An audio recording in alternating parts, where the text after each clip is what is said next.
ہم کر نہیں سکتے تھے. وہ گورننس کی کمزوریاں ہیں ہماری جس کی وجہ سے ہوتے ہیں. ٹیررزم جو ہے یہ کوئی ہتھیار نہیں ہوتا. اچھا شمشاد یہ صاحب, کوئی دشمن نہیں ہوتا, یہ مائنڈ سیٹ ہوتا ہے. اور اس میری بات سن لیجیے, اس مائنڈ سیٹ کو ختم کرنا ضروری ہوتا ہے ٹو پریونٹ ٹیررزم. ہمارے ہاں گورننس نہیں ہے. اگر کوئی حکومت گورننس کر رہی ہوتی پراپرلی تو آج یہ مسئلہ نہ ہوتا. ٹھیک ہے شمشاد صاحب, یہ پوائنٹ لے لیجئے گا کہ اس وقت جو ذکر کیا جاتا ہے کے پی کے گورنمنٹ کی طرف سے کہ ہم لوگ ڈائلاگ کے ذریعے معاملات حل کرنا چاہتے ہیں اور بات چیت ہونی چاہیے, اور دوسری جانب پہ ہم لوگ دیکھتے ہیں تو D G I S P R کا جس طریقے سے بیان آتا ہے اور جو پوری فیڈرل گورنمنٹ ہے ان کا پوائنٹ آف ویو یہ ہے کہ بات چیت نہیں ہو سکتی. جب وہ دراندازی کر رہے ہیں, وہ یہاں پر پراکسی سیٹ کر رہے ہیں, وہ یہاں پر حملے کر رہے ہیں, تو پھر ان پر بھی حملہ ہوگا, اور چاہے پھر وہ ٹی ٹی پی کے لوگ اس میں شامل ہوں, چاہے وہ افغان طالبان کی جو حکومت ہے ان کے لوگ شامل ہوں, دونوں پر جو ہے وہ ہم لوگ حملہ کریں گے. آپ کے نزدیک اس کا حل جو ہے وہ اس وقت جو حملوں کی فیڈرل گورنمنٹ اور یہ جو ایک نیریٹو بنا ہوا ہے کہ ڈائلاگز کے ذریعے مسئلے حل جو ہے وہ نہیں ہو سکتے, ہمیں جو ہے وہ دراندازی کرنے والے کو جواب دینا پڑے گا, اس وقت آپ کیا سوچتے ہیں کہ پاکستان اور افغانستان کا حل کیسے نکل سکتا ہے؟ نہیں دیکھیے, یہ کوئی دو چیزیں نہیں ہیں. آئی ایس پی آر اور فیڈرل گورنمنٹ ایک ہی چیز ہے. میں بتاؤں تو جو گورنمنٹ کے فیصلے ہیں وہ آئی ایس پی آر اور فوج کی منظوری کے ساتھ ہو رہے ہیں, تو یہ دونوں کو ایک پوزیشن اکٹھے بنانی ہوگی کہ جو ہماری شارٹ کمنگز رہی ہیں جس کی وجہ سے یہ آج طالبان جو ہیں وہ ہندوستان کی پراکسی بن گئے ہیں, وہ ایڈریس کرنے ہیں. اور یہ راکٹوں سے یا میزائلوں کے ساتھ نہیں ختم ہو سکتا. میں بتا دوں امریکہ 20 سال پھنسا رہا ہے طالبان کے خلاف, جنگ نہیں جیت سکا. تو ہم بھی ایسی جنگ میں اندر چلے گئے ہیں جہاں سے پھر نکلنا مشکل ہوگا. میں تو شروع سے یہ کہہ رہا ہوں کہ یہ جنگ نہیں ہونی چاہیے. ہمیں جو ڈپلومیسی ہوتی ہے اس کے علاوہ اور کوئی چارہ ہو ہی نہیں سکتا ہے. بس سیدھی سی بات ہے. اب جب تک وہ نہیں ہوگی یہ جنگ جاری رہے گی. ویسے بھی چائنا جو ہماری مدد کر رہا ہے وہ بھی ڈپلومیسی میں ہی مدد کر رہا ہے. چائنا وہ ہمیں بندوقیں چلانے کے لیے نہیں بتا رہا. چائنا از ہیلپنگ اس, کیونکہ یہ پاکستان اور افغانستان کی لڑائی خطے کے لیے بڑی خراب ہے اور ریاستیں متاثر ہو سکتی ہیں. China is going to be affect. یہ ہے آپ کی بات بالکل درست ہے. مذاکرات کے تھرو ہی کوئی نہ کوئی حل نکالا جا سکتا ہے. اگر ہم افغانستان اور پاکستان کی بات کے ساتھ جو اس میں میڈیشن کا کردار ادا کر رہا ہے وہ چائنا کر رہا ہے, ساتھ ہی ہم اسرائیل اور جو ایران میں ہو رہا ہے اس میں میڈیشن کا کردار ادا کرنا پاکستان جو ہے کردار ادا کر رہا ہے. سو کیا لگتا ہے آپ کو کہ کیا Pakistan as a peacemaker اپنا لوہا جو ہے وہ منوا پائے گا, اور یہ مذاکرات آپ کو کس حد تک لگتا ہے کامیاب ہو سکتے ہیں؟ دیکھیے جو مذاکرات ہیں اس کے اندر ہماری جو سٹیک ہولڈرز ہیں وہ شامل ہونے چاہیے اور ہوتے رہے. میں 1997, 98, 99 میں نے طالبان کے ساتھ کیا ہے. اس وقت یہ طالبان نئے 96 میں, تو میں بلکہ قندھار گیا تھا and I had a long meeting with ملا عمر. میں بتا رہا ہوں اس وقت ہم چاہتے تھے کہ جو طالبان ہیں وہ چونکہ لوگ بڑے تنگ آ گئے تھے بدامنی سے افغانستان میں, تو لوگوں نے جا کے مدرسوں سے ان کو نکالا اور ان سے مدد مانگی. تو یہ آ تو گئے تھے لیکن پرابلمز ہو رہے تھے, اور میں گیا تھا کہ بھی تم دوسرے دھڑوں کے ساتھ مل کے ایک کولیشن بناؤ. تو وہ نہیں مان رہا تھا ملا عمر ہے. وہ کہتا تھا کہ یہ جو ہیں یہ بالکل نکمے آدمی ہیں, نالائق آدمی ہیں, اور میں بالکل نہیں صلح کروں گا. لیکن خیر ہم نے ڈائلاگ کروا دیا تھا. تو اس میں میرے ساتھ آئی ایس آئی کا ڈپٹی ڈائریکٹر جنرل تھا, میں تھا, اور میرا اپنا ایڈیشنل سیکرٹری تھا. تو ہم نے اس بات چیت کی تھی. یہ صرف لوور لیول کے بندوں سے نہیں ڈائلاگ ہوگا. ہمارے جو آئی ایس آئی کے لوگ جو ڈیل کرتے رہے ہیں, جنہوں نے طالبان کے ساتھ یہ امن کا معاہدہ کروایا تھا, وہی لوگ لائیے تاکہ ان کے ساتھ اچھے طریقے سے ڈائلاگ ہو سکے اور ان کو اپنی طرف راضی کیا جا سکے. ٹھیک ہے شمشاد صاحب, بالکل صحیح بات ہے آپ کی کہ افغانستان کے معاملے پر صرف یہ ہے اور میڈیشن کے لیے چائنا اور پاکستان اس وقت کوششیں کر رہے ہیں. لیکن دوسری طرف اگر ہم لوگ دیکھیں سر, ذرا آپ دوسرے ٹاپک کی طرف پڑھتے ہیں. ایران کی جو اس وقت صورتحال چل رہی ہے اس کے اوپر آپ نے ایران میں سرف بھی کیا ہے, ایرانین گورنمنٹ کو آپ دیکھتے بھی ہیں اور اس کے اوپر آپ کا ایک مشاہدہ بھی ہوگا. سر جو اس وقت کی سچویشن چل رہی ہے, پاکستان اپنی جگہ پر میڈیشن کر رہا ہے, اپنے ثالثیوں کو ملانے کی کوشش کر رہا ہے. ڈونلڈ ٹرمپ کی طرف سے جو ہے وہ ریسنٹلی بھی یہ بیانات سامنے آئے ہیں کہ ہم ایران کو دھکیل دیں گے اسٹون ایج میں, اور ایران اپنی حکومت کو اور اپنی عوام سے یہ مخاطبوں کو کہتا ہے کہ 7 مہینے تک ہمیں جنگ لڑنی پڑی تو ہم جو ہے وہ جنگ جاری و ساری رکھیں گے. دونوں بڑے اسٹف ہیں اور اپنی اپنی جگہ پر جو ہے وہ قائم ہیں, چاہے اسٹریٹ آف ہارموز کا معاملہ ہو, چاہے جو ہے وہ رجیم چینج کے معاملے پر ہو. آپ کو کیا لگتا ہے سر کہ آگے آنے والے دنوں میں ایران کی سچویشن کس طرف جائے گی؟ یہ جو جو بات کہی ہے نا امریکہ نے کہ ہم آپ کو اسٹون ایج میں پہنچا دیں گے, ایران کو جو اسٹون ایج میں پہنچا دیں گے, یہ پہلے بھی امریکہ نے بات 9/11 کے بعد انہوں نے اس وقت پاکستان کے بارے میں یہ بات کہی تھی. تو پھر اس کے نتیجے میں یہ ہوا تھا کہ مشرف وہ جنگ جو امریکہ نے طالبان کے خلاف افغانستان میں لڑنی تھی, وہ مشرف اپنی لیجیٹیمیسی کی وجہ سے, because America was not ready to recognise ہم, تو اس نے اپنے آپ کو ریکگنیشن امریکہ کی لینے کی خاطر وہ جنگ جو امریکہ نے افغانستان میں طالبان کے خلاف لڑنی تھی وہ کھینچ کر پاکستان لے آیا, اور وہ جنگ پھر 20 سال پاکستان میں چلی, اور اس کی قیمت ہم دیتے رہے. ایونچولی 90,000 پاکستانی مارے گئے تھے. ہمارے یہاں سے ڈرون امریکہ اڑاتا تھا اور ان کو مارتا تھا. تو آج بھی یہی بات ہے کہ ہمیں چاہیے کہ یہ جو ڈپلومیسی آپ نے کہا ہے کہ ہم نے کی ہے, یہ ہم نے نہیں کی ہے, یہ خطے کی سچویشن نے ہمیں مجبور کر دیا ہے, اور ٹرمپ کے جو طریقے ہیں اس کی وجہ سے ہم خطے کے جو خلیجی ریاستیں ہیں ان کے ساتھ مل کے کوئی حل تلاش کرنے کی کوشش کریں, لیکن وہ حل نہیں ملے گا جب تک یہ ٹرمپ جو ہے نا, یہ بے وقوف ترین ہیڈ آف اسٹیٹ ہے دنیا میں. پہلے امریکہ کو ایسا صدر نصیب نہیں ہوا, جو کہتا ہے وہ کرتا نہیں ہے, اور جو کرنا ہوتا ہے وہ کرتا نہیں ہے. تو یہ ابھی بھی پہلے کہتا تھا کہ میں ڈائیلاگ کروں گا, ڈائیلاگ کیا ایران کے ساتھ, اور انفیکٹ ایران کے ساتھ ڈیل ہو چکا تھا. جب یہ پہلی ٹرم میں آیا ہے تو اس وقت نیوکلیئر ڈیل تو 9 سال لگ کے نیگوشیٹ ہو گیا تھا, مگر آ کے نیتن یاہو کے کہنے پر جب یہ 2016 میں آیا ہے پہلی ٹرم میں, آ کے وہ اسکریچ کر دیا, ختم کر دیا ڈیل. یہ تو پٹھو ہے نیتن یاہو کا, جو نیتن یاہو چاہتا ہے وہ یہ کرتا ہے. اس وجہ سے یہ آج خطہ ہی نہیں, یہی تو باتیں ہیں. کمزور اسلامی دنیا ہے وہ اس وجہ سے ہے کہ اسلامی دنیا میں وہ اسٹرینگتھ نہیں ہے. تو اچھا شمشاد صاحب, اب ہو رہی ہے بالکل آپ کی رائے جو ہے نا وہ اس حوالے سے کہ خلیجی ریاستیں یا مسلم ممالک کا جو کردار رہا ہے فلسطین کے معاملے پہ بھی اور ابھی ایران کے معاملے پہ بھی, وہ کوئی ڈھکا چھپا نہیں ہے. آلدو پاکستان میڈیشن کی جو کوششیں کر رہا ہے, آپ نے بالکل صحیح کہا کہ خطہ اتنا ڈسٹرب ہو چکا ہے کہ جب اپنے اوپر بات آ رہی ہے تو ایسا محسوس ہو رہا ہے کہ وہ کرنے کی ضرورت پڑ رہی ہے. لیکن دوسری طرف اگر ہم سر یہ دیکھیں کہ اس وقت کی سچویشن کے مطابق اکثر تجزیہ کاروں کی رائے ہے جو میں آپ سے بھی لینا چاہوں گا کہ آج کل تک جنگ تھی اسرائیل اور فلسطین کی, پھر اسرائیل ایران تک معاملہ پہنچایا اور یو ایس پہ انوالو ہو گیا. آج ہمارے پرائم منسٹر کے اور ہمارے جو عسکری قیادت ہے, ہمارے امریکہ کے ساتھ اچھے معاملات بظاہر جو ہمیں ٹی وی چینلز کے تھرو اور جو خبریں آتی ہیں ان میں سمجھ آتی ہیں, اور ڈونلڈ ٹرمپ بھی تعریفیں کرتے ہوئے نہیں تھکتے, وزیر اعظم ان کی تعریفیں کرتے ہوئے جو ہے وہ ہمیں سامنے نظر آتے ہیں. سر کوئی شورٹی ہے کہ جو ایک تجزیہ کاروں کی رائے ہے کہ یہ جو جنگ اب ایران تک پہنچ گئی ہے, خدا نخواستہ اسرائیل پاکستان کا جو ہے وہ کوئی مقابلہ آگے جا کے ہمیں دیکھنے میں مل سکتا ہے, اور اس میں پھر یو ایس اگر نیتن یاہو ڈونلڈ ٹرمپ جو ہے وہ ڈونلڈ ٹرمپ ان کے ساتھ ہیں اور ان کو سپورٹ بھی کر رہے ہیں, اور چاہے وہ ایپسٹین فائلز کی وجہ سے ہو یا کوئی اور معاملہ ہو, پاکستان جو ہے وہ جس ٹریک پر ابھی ہے امریکہ کے ساتھ معاملات میں, اس ایران کانفلکٹ میں میڈیشن کا کردار جو ادا کر رہا ہے, آپ کو لگتا ہے پاکستان ایک رائٹ ٹریک پر ہے؟ دیکھیے, آپ جن تجزیہ کاروں کا ذکر کر رہے ہیں, بلکہ میں تو یہ کہوں گا کہ آپ جیسے لوگ جو آج کل ٹیلی ویژن پہ پروگرام کرتے ہیں وہ نوجوان نسل ہے, ان کو تاریخ کا بالکل ادراک نہیں ہے. تاریخ کا پتہ ہونا چاہیے آپ کو. یہ جو کچھ امریکہ کر رہا ہے یہ ہسٹری کا حصہ ہے. یعنی پہلی جنگ عظیم کے بعد بھی اسی قسم کے واقعات ہو رہے تھے, اور یہ 1776 میں تو امریکہ ایک آزاد ملک بنا تھا.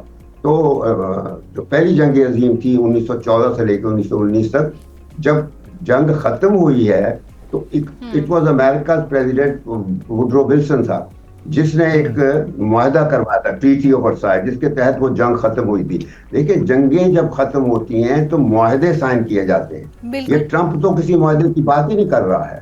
تو اس وقت معاہدہ ہوا اور اس کے جو پہلے 20 آرٹیکل سے اس معاہدے کے وہ پھر ایک آرگنائزیشن بنائی گئی جس کا نام تھا لیگ آف نیشنز. اس کا چارٹر بنا. لیکن بدقسمتی دیکھیے کہ وڈرو ولسن یا امریکہ نے وہ ٹریٹی خود نیگوشیٹ کر کے خود بنایا, آرٹیکل 10 اس میں ڈالا, لیکن خود سائن نہیں کیا اس پہ, خود ممبر لیگ آف نیشنز کا نہیں بنا. تو یہ امریکہ کی روایت ہے اس قسم کے واقعات کو سٹیج کرنا, انجینئر کرنا. تو وہ پہلی جنگ تھی. دوسری جنگ کے وقت پھر انہوں نے جاپان پہ نیوکلیئر بم دھماکے ناگاساکی اور ہیروشیما میں امریکہ نے پھینکے تھے کیونکہ جاپان نے پرل ہاربر پہ اٹیک کر دیا تھا. تو یہ امریکہ جو ہے یہ اس کی ٹریڈیشن ہے اس قسم کے واقعات انجینئر کرنا جس سے وہ حملے کرے. یہ جو 9/11 ہوا تھا وہ آپ کا خیال ہے کہ وہ کسی اسامہ بن لادن نے انجینئر کیا تھا یا کسی عرب نے کیا تھا؟ وہ امریکہ نے کروایا تھا. It was a false flag واقعہ تھا جو امریکہ نے کروایا تھا in order to be able to invade and attack the Muslim world. کیونکہ سوویت یونین کو اس نے ہمارے ذریعے سے ختم کر دیا تھا, پاکستان کے ذریعے سے, ضیاء الحق کے ذریعے سے, جو 10 سال جنگ لڑی گئی تھی سوویت یونین کے خلاف, جہاد جو لڑا گیا تھا وہ ہم نے لڑ کے دیا تھا اور وہ جنگ جیتی گئی. سوویت امپائر ڈسمینٹل ہو گئی تھی. اس کے پھر بجائے سوویت یونین کے رہنے کے رشیا بن گیا اور دوسرا جو باقی کے حصے تھے وہ 15 ریاستیں الگ بن گئی. تو بات یہ ہے کہ 9/11 بھی امریکہ نے اسی واسطے کروایا تھا کہ اب ہم نے سوویت یونین کو تو کینسل کریے, اب ہم نے مسلم دنیا کو ختم کرنا ہے. تو اس کے بعد پھر افغانستان, عراق, سیریا, لیبیا, ان پہ چڑھائی کی امریکہ نے, اور ایسی لڑائیاں. داعش جو تھا وہ امریکہ نے پیدا کیا تھا. تو اس وجہ سے آج جو ٹرمپ جو کچھ کر رہا ہے یہ کوئی نئی بات نہیں کر رہا. امریکہ کے صدر ایسا کرتے آئے ہیں, ہمیں صرف بچانا ہے خود. جس طرح مشرف نہ بچا سکا وہ ہمیں آج کرنے کی ضرورت ہے کہ بجائے ٹرمپ کے وائٹ ہاؤس میں کھڑے ہو کر یا شرم الشیخ میں ٹرمپ کی خوشامد کی جائے, اس کو کہا جائے تم نے نوبل پرائز ملنا چاہیے, ہمیں اس سے بچ کے رہنا چاہیے کیونکہ یہ بندہ بچنے کی اب ہم بات کر رہے ہیں. جی تو اس پہ بھی ذرا بتائیے گا کہ کچھ آوازیں یہ بھی اٹھ رہی ہیں, بہت سارے لوگوں کے خدشات ہے, تشویش پائی جا رہی ہے کہ کہیں اس کے بعد ہم یہ نہ دیکھیں کہ افغانستان کے ساتھ اسرائیل مل کر اسرائیل پاکستان کو افغانستان کے راستے اٹیک کریں. بہت سارے لوگوں میں یہ تشویش اور پریشانی پائی جا رہی ہے. کیا لگتا ہے آپ کو, کیونکہ آپ کی ماہرانہ رائے سے ہم جان سکتے ہیں کہ کیا ایسے خدشات ہیں؟ دیکھیے اسرائیل کا جو ٹارگٹ ایران نہیں ہے, ایران کے پاس تو نیوکلیئر کیپیبلٹی نہیں ہے, ٹارگٹ ہم ہیں. یہ میں سمجھنے کی کوشش کیجئے, آپ لوگوں کی جنریشن کو ہسٹری کو سمجھنا چاہیے کہ جب سوویت یونین نے افغانستان پر حملہ کیا تھا تو لوگ سوچتے تھے کہ ہم کیوں اس میں کود رہے ہیں. لوگوں کو یہ نہیں پتا اگر ہم نہ وہ جنگ لڑتے, اس کے بعد سوویت یونین نے افغانستان کے بعد پاکستان پہ حملہ کرنا تھا اور یہاں کے راستے گرم پانیوں تک پہنچنا تھا. یہ داروں کے وقت سے ان کی ایمبیشن رہی ہے کہ ہم نے ادھر سے گرم پانیوں تک پہنچنا ہے. تو خیر اس وقت ضیاء الحق نے وہ جنگ لڑی اور جنگ جیتی اور سوویت امپائر کو ختم کیا گیا, لیکن اس کے جو ڈویڈنڈز تھے وہ ہمیں نہیں ملے بیکاز آف آر اپنی انٹرنل سچویشن کی وجہ سے. وہ ڈویڈنڈز یورپ کو گئے. ایسٹ برلن جو تھا وہ آزاد ہو گیا, جرمنی یونائٹ ہو گیا اور یورپ خوشحال ہو گیا, جمہوریت آ گئی, اور جتنا ملبہ تھا افغانستان کا وہ ہم پر گرا. ملینز آف ریفیوجیز آج تک ہم ان سے ڈیل کر رہے ہیں اور کلاشنک آف کلچر ہمیں ملا. تو اتنی پرابلمس پڑے کہ وہی ٹیررزم یہ سب چیزیں. ہمارے ہاں گورننس نہیں ہے, بس پرابلم یہ ہے. ہماری فارن پالیسی کا کوئی مسئلہ نہیں. فارن پالیسی ہماری because of our geopolitical location which is an asset for us, مگر ہمارے حکمرانوں نے ہماری لوکیشن کو بجائے ایسٹ رکھنے کے اس کو اپنے لیے لائبلٹی بنا لیا ہے. تو وقت آ گیا ہے کہ کہ ہم اصل جو لوگوں کی خواہشات کے مطابق جو بندے لیڈرشپ منتخب کرتے ہیں لوگ ان کو لائیے. یہ آپ عوام کی مرضی کے خلاف جو جعلی لوگوں کو بٹھائیں گے تو وہ یہی ہوگا جو ہو رہا ہے آج. تو سر ابھی آپ کو کیا لگتا ہے پاکستان کو کیا کرنا چاہیے کہ وہ سیف بھی پلے کرے, ڈپلومیٹکلی بھی خود کو آئسولیٹ نہ کرے, اور ایز اے پیس میکر کا اچھا کردار نبھا کر بھی دکھائیں, اور مطلب ایک طریقے سے ہم خود کو سیف کر دیں؟ سمپل, بالکل سمپل, اپنے گھر کو ٹھیک کریں.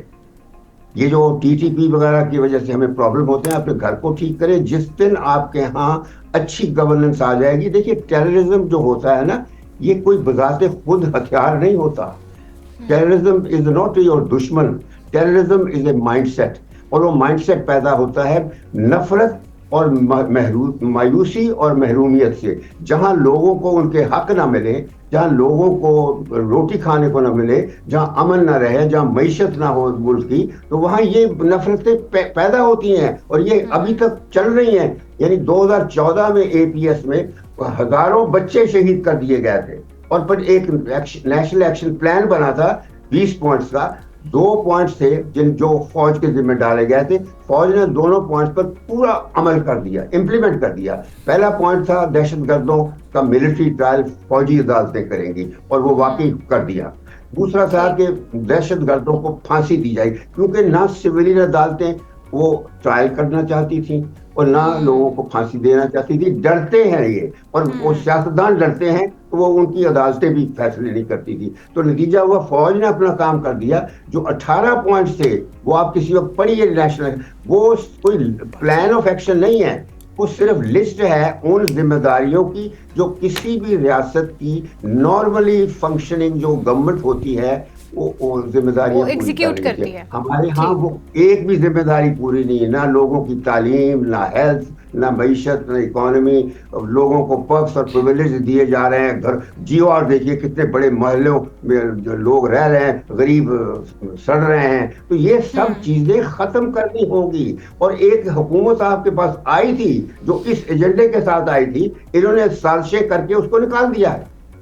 یہ بدقسمتی ہے ہماری. ہمیں اپنے گھر کو ٹھیک کرنا ہے اگر یہ بڑے بڑے چیلنجز سے بچنا ہے, ورنہ ٹرمپ جیسے لوگ آ کے آپ کو ملیا میٹ کر دیں گے. آپ دیکھیں, بالکل آپ کی بات ٹھیک ہے, ہمیشہ اپنے گھر سے ہی شروعات ہوتی ہے. آپ کا گھر مستحکم ہوگا. آپ ایک واقعی میں ایک گھر کی چھوٹی سی مثال لے لیں, تو جب گھر میں سب آپس میں خوش و خرم رہتے ہیں تب ہی وہ امن بھی قائم رہتا ہے, وہ گھر مستحکم, اور باہر والوں سے لڑنے میں جو ہے وہ آپس میں ہی جو ہے وہ صورتحال بہتر ہو تو بہت مدد ملتی ہے. بہت شکریہ شمشاد احمد خان صاحب, سینئر ڈپلومیٹ ہمارے ساتھ موجود تھے, اور ہم لوگ گفتگو کر رہے تھے پاکستان افغانستان کے معاملے پر بھی, اور اس وقت ایران اور امریکہ کی جو وار چل رہی ہے اس کے حوالے سے بھی.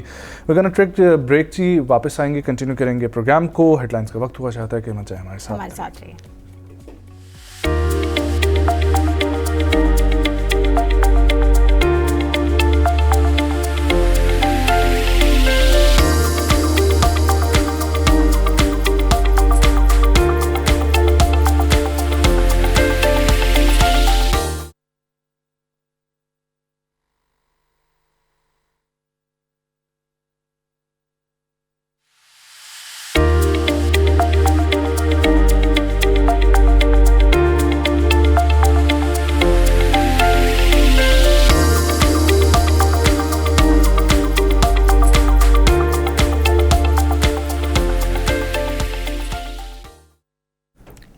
ویلکم بیک ناظرین, اور آج ہم بات کریں گے ورلڈ آٹزم ڈے چونکہ منایا جا رہا ہے, سو اسی کے تناظر میں ہم بات کریں گے آٹزم اسپیکٹرم ڈس آرڈر کیا ہے آخر یہ, کیونکہ یہ ایک اس طرح نارمل بیماری نہیں ہے کہ آپ کو نزلہ زکام ہو جاتا ہے, سر درد ہوتا ہے یا مائگرین جیسی بیماریاں ہوتی ہیں. یہ اس طرح کی بیماری نہیں ہے. اس کے جو مریض ہوتے ہیں وہ ایک ڈفرینٹ کیفیت کا شکار ہو جاتا ہے, یا ان کو ایک اعصابی کیفیت کہا جا سکتا ہے, بٹ اس طرح کے وہ مریض نہیں کہلائے جا سکتے. ان کے رویے ڈفرینٹ ہو سکتے ہیں, ان کو لوگوں سے گھلنے ملنے میں بھی مشکل ہو سکتی ہے.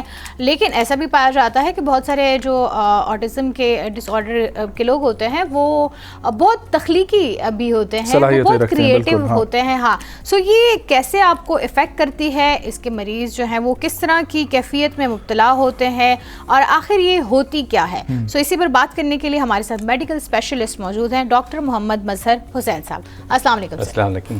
Thank you sir for coming. Thank you. سب سے پہلے تو ڈسکرائب کیجیے آٹزم, کیونکہ ہم اس کو ایز اے مرض نہیں لے رہے ہیں, but then what is autism? Autism actually ایک اسپیکٹرم ہے, اس لیے اس کا نام میں بھی یہ شامل ہے اسپیکٹرم. آپ کے بہت مائلڈ سمٹمس بھی ہو سکتے ہیں, ویل فنکشننگ بھی ہو سکتے ہیں, یعنی کہ مکمل آپ کی جو ہے نا پرائیویٹ لائف, آپ کی ورک لائف بالکل صحیح اسموتھلی جا رہی ہے. There are certain things that put you into the autism spectrum. اور یہ بھی ہو سکتا ہے کہ آپ کی مکمل طور پہ جو زندگی ہے آپ کے ڈس آرڈر کے ارد گرد ہی جا رہی ہے. ہر آپ کے جو انٹریکشن ہے دنیا کے ساتھ وہ متاثر ہوتی ہے, یعنی آپ کے بات چیت کرنے کا, آپ کے سوشلائز کرنے کا طریقہ کار وہ بھی متاثر ہو سکتا ہے. اور ابھی تو آج ورلڈ آٹزم ڈے ہے UN کی طرف سے, 2007 سے یہ منایا جا رہا ہے.